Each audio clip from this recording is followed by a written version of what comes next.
جان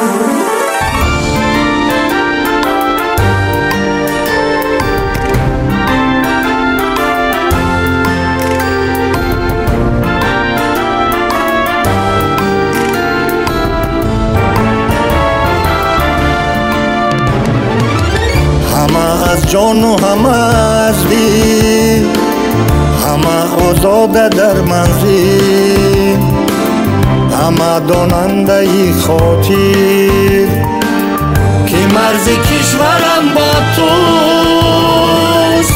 نه تنها من، نه تنها وی، نه تنها مادر و خواهر، نه بلکه خلق من امروز، همه دنیای من با توست. دعای مادرم با توست، دعای مادرم با توست.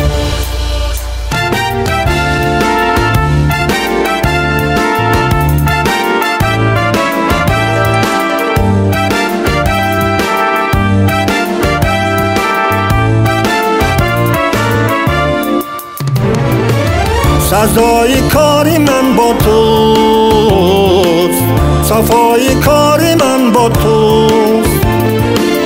هر آنچه دارد این وطن، همه داری وطن با توست. نمیخوایم ظلمت را، نمیخوایم ذلت را، نمیخوایم علت را، که امنی کشورم با توست. دعای مادرم با توست، دعای مادرم با توست.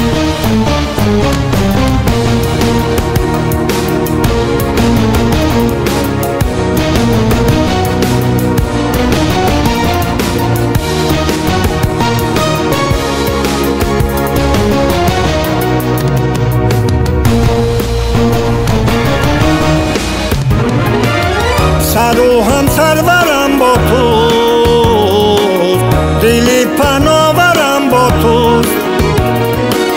جهان دیگرم با توست، دعای مادرم با توست.